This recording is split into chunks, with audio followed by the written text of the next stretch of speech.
If you just bought a Mazda 3 or you just own your Mazda 3 for not too long, or you just have no idea what this is about, you're gonna wanna watch this.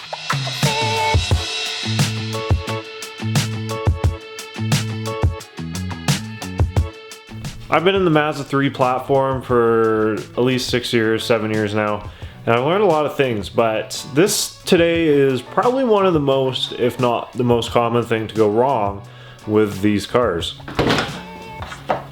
Now you're probably thinking, this however is the common case of the passenger motor mount blowing up on the first and second gen Mazda 3s. So I got my mom's car in here. This is a 2011 or 10 second generation Mazda 3 2-liter.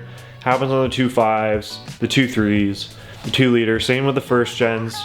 Passenger motor mount always blows up. Now you might get lucky and you might not have feces all over your hood. In some instances it might just leak out from the bottom, but in that time you might not actually notice that, well, it's worn out. This however is the common sign tell that, well, it's blown up. There's no more hydraulic fluid in it and it's completely shot. You can also hear it rattling when you're driving the car, which is a telltale sign that it's blown up. Now there's a few things that you need to know when you're actually replacing this. Out of many tests I've done with other brands of motor mounts, when you replace this, you have to do OEM from the dealership and you cannot do aftermarket. When I mean aftermarket, I mean third-party suppliers where you can get it off rock auto. The problem with those is that you put them in your car and your car actually vibrates from them, and they don't supply that dead quiet sound that these ones do. Now this one blew up at about 130,000 kilometers. That's about the right amount of time, 100 to 130, even a bit more if you're lucky. That's when you're gonna replace it. So replace it beforehand. You know, 80,000, just to be safe.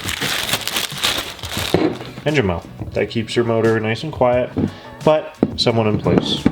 So without further ado, let's go ahead and get started into this project. It won't take too long. So the first thing I'm gonna do is get a 2x4 of some sort, something flat, a little bit longer, and a jack, and I want to support the motor before I get diving into any of the stuff inside there. So that's why we're using a 2x4, just to make sure that the weight is evenly distributed.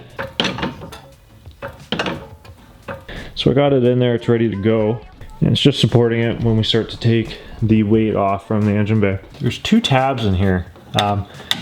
These are a little strange.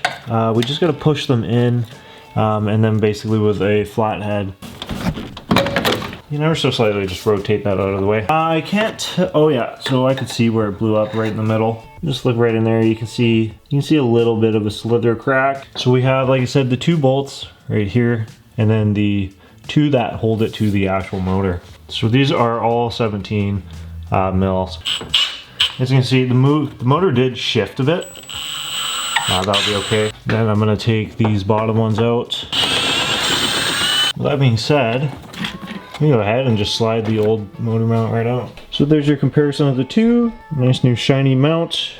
And like I said, it's split right there. So this one's gonna last us for a nice another probably 100,000 or even more kilometers. It's really weird. Like, this is the most common thing I've ever seen on a car, like, happen over and over and again. Putting the new one in is as easy as taking the old one out.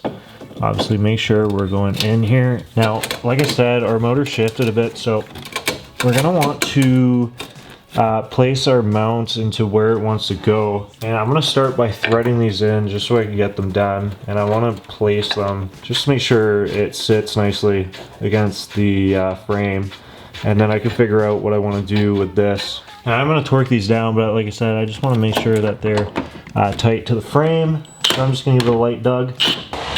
And now I'm gonna lift the motor up and attach these. Now thankfully, that was actually quite pleasant. Now I'm just zapping these down so that the motor moves into place here. So now that we've gone ahead and just given it a quick blast down to the frame and the motor, I'm gonna go ahead and get the torque wrench out and we're gonna torque these.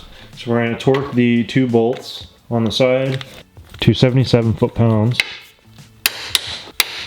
And then these top ones are gonna be 45.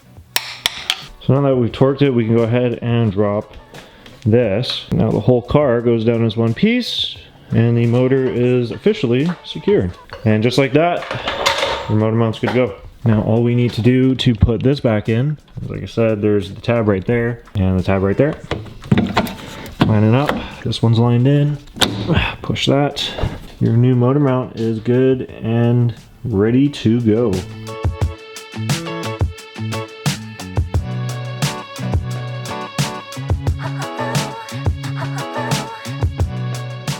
Hope you guys enjoyed today's video. If you did, make sure to hit the subscribe button, leave a like on the video. Comment down below if you guys have any questions or comments about today's install.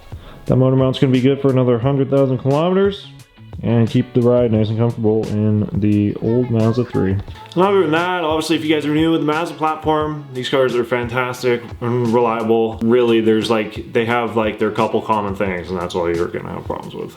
Anyways guys, thank you so much again for watching the video for today. Keep it real. I'll see y'all in the next one.